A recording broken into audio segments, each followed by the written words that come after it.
of the project was to classify and quantify companies into different topic segments using NLP. And some of the topic segments that we have with your customer, employee, innovation, integrity, teamwork. But there were other topic segments too. I just didn't add all of them here since there would be too many. But the basic concept was to use NLP to quantify company into different segments. And the data that we were using to actually do this NLP model on top of it was the annual filings, reports, news articles. So there was data coming from a variety of different sources. And the main objective of the project later on was to develop a reliable ETL pipeline to feed the model. And an ETL pipeline is a data pipeline that extracts data, transforms the data, and loads the data into a database.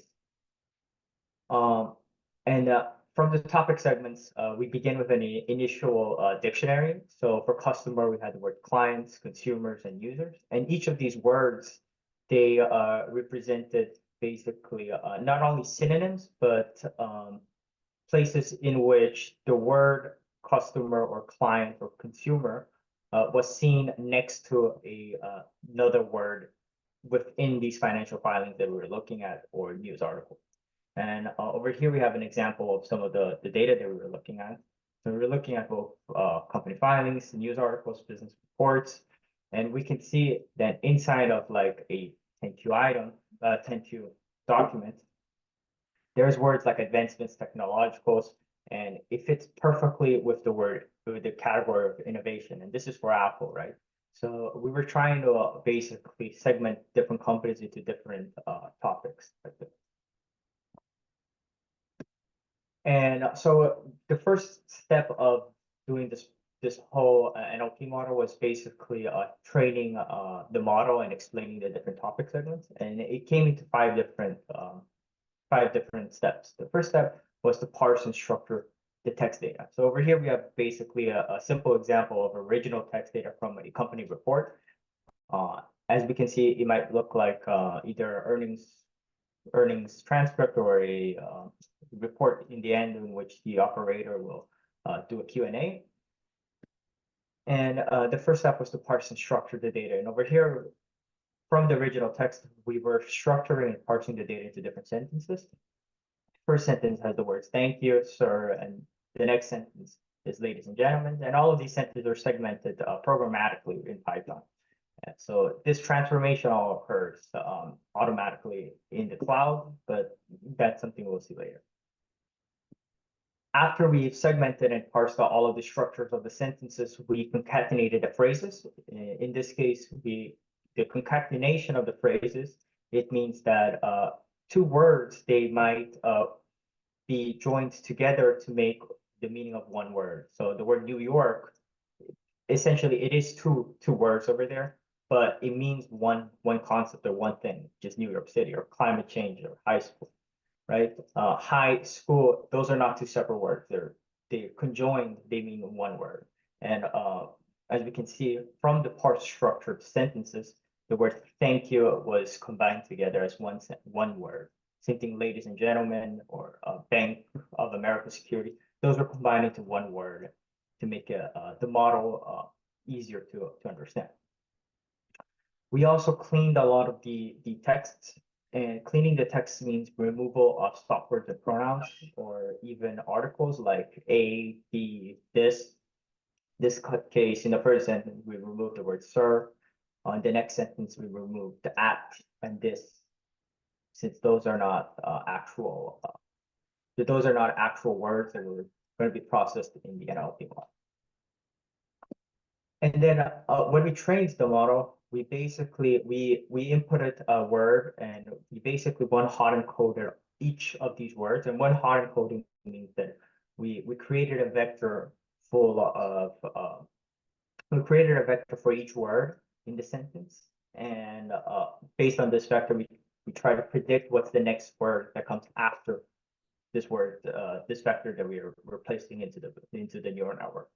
And this way we can create basically a vector or a field of where each word represents within a three-dimensional space, or more than a three-dimensional space. As you can see, there's many different roles. each row in this neural network represents a probability of a word being associated next to the other word. From there, we were looking at the specific field in this vector and comparing the directions of the vectors with the magnitude of them. And by comparing them, we were able to expand the initial dictionary that we had.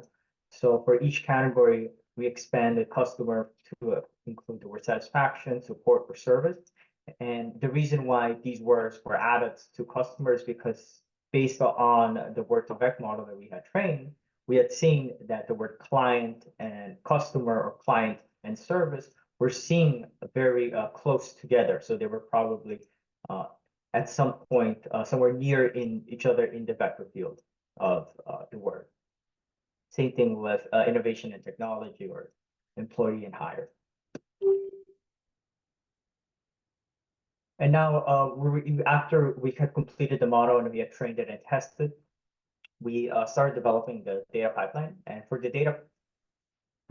data pipeline, we used basically the three main aspects, which was we mapped companies based on their historical identification attributes, and then we extracted companies from filing reports like Edgar, and we also extracted text data from alternative data sources like news articles and even earning reports or different types of data that was available out there.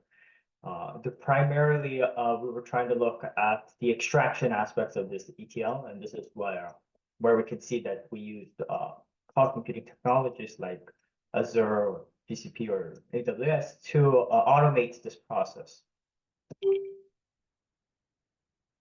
In the company historical mapping or the identification of the company, we had noticed that a lot of companies like Facebook or Sprint, they had gone through either a merger or a name change. So Facebook started with the word FB as the ticker, and then it changed it to Meta later on in 2021. Or Sprint was acquired by T-Mobile in 2020. And so their ticker or their unique identifier changed throughout history.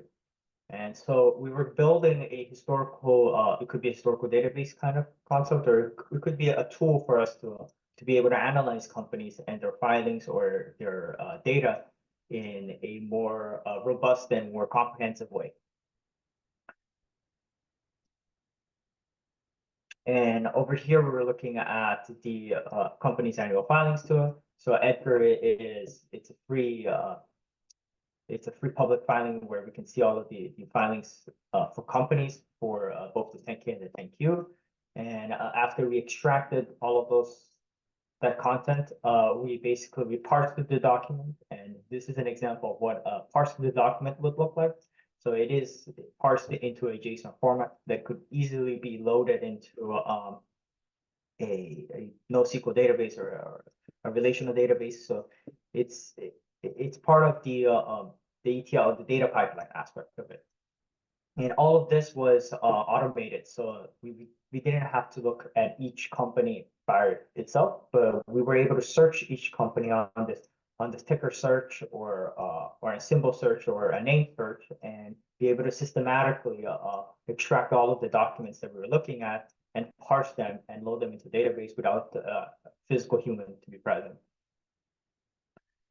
Some of the other alternative data that we were looking at, it could have been news articles like there's a couple of news articles here regarding Microsoft, Bloomberg, and CNBC, and we could parse each of these news articles by web scraping them and restructuring them as a JSON object so that we can load them back into a database so they could be readily available for the model to be trained on and further enhance our dictionary of words that we were trying to classify based on topic segments.